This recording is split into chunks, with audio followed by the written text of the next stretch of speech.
Imagine a world where a pinch of cloves or nutmeg was worth its weight in gold, where nations would sail across uncharted oceans, risking life and limb to claim these treasures. This was the world of the 16th century, and at its heart was Indonesia, the legendary Spice Islands. Indonesia, an archipelago of more than 17,000 islands, was at the center of one of the most lucrative and influential industries in history, the global spice trade. Known for its rich natural resources, particularly its cloves, nutmeg, and mace, the islands of Maluku, often called the Spice Islands, became the epicenter of a global economic and political tug-of-war. This documentary delves into the historical, cultural, and economic factors that established Indonesia as the center of the spice trade and examines the profound impact this period had on the region and the world. During the 16th century, spices were among the most sought-after commodities in Europe. Cloves, nutmeg, and mace were not only used to flavor food, but also served as preservatives and medicinal ingredients. These exotic products commanded astronomical prices, as they were rare and difficult to obtain. The allure of spices drove European explorers to seek direct access to the sources, bypassing the costly middlemen in the Middle East and Venice who had controlled the spice trade for centuries. Long before European arrival, the Indonesian archipelago was a vibrant center of trade. Local kingdoms, such as the Ternate and Tidore sultanates, controlled spice production and trade in the Maluku Islands. These kingdoms established extensive trade networks with merchants from India, China, and the Arab world. The prosperity of these kingdoms was built on their ability to regulate and profit from the spice trade, using their knowledge of the region and its resources.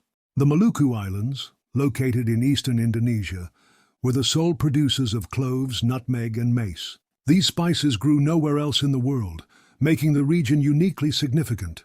The native peoples of these islands had cultivated and traded spices for centuries, and their mastery of spice cultivation techniques ensured a steady supply. The island's strategic location along major maritime trade routes further solidified their importance.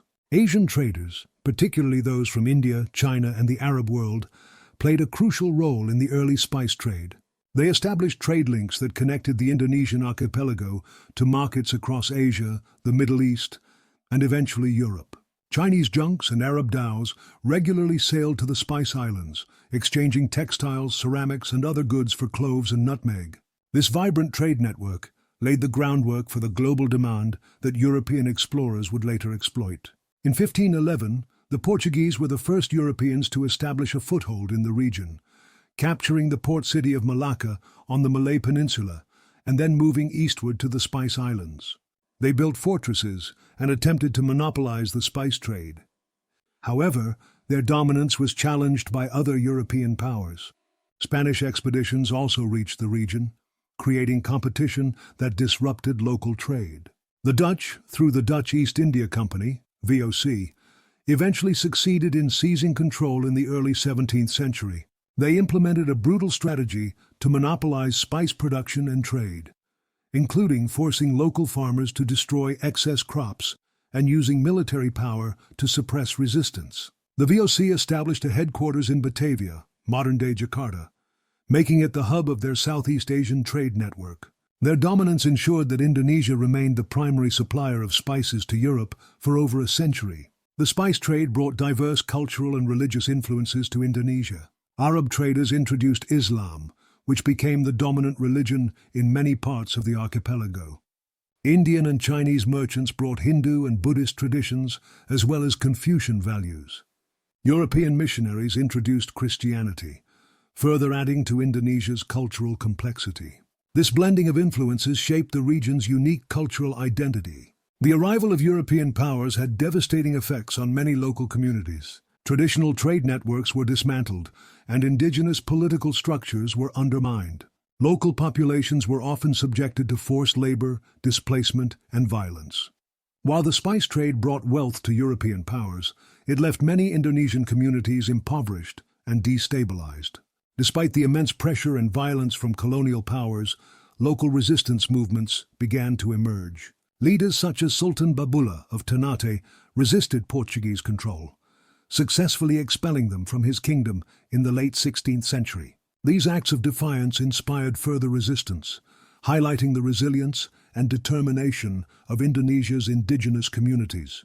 Although the VOC and other powers often suppressed these movements, they foreshadowed the broader struggle for independence centuries later.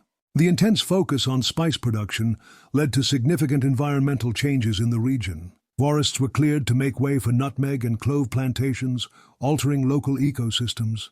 At the same time, the economic structure of the islands shifted dramatically, as many local farmers became dependent on the VOC's controlled markets. While some communities prospered under the system, others faced economic marginalization, contributing to long-term disparities. The 16th century spice trade was a catalyst for the age of exploration and the subsequent era of globalization. It connected continents and cultures, laying the foundations for modern global trade networks.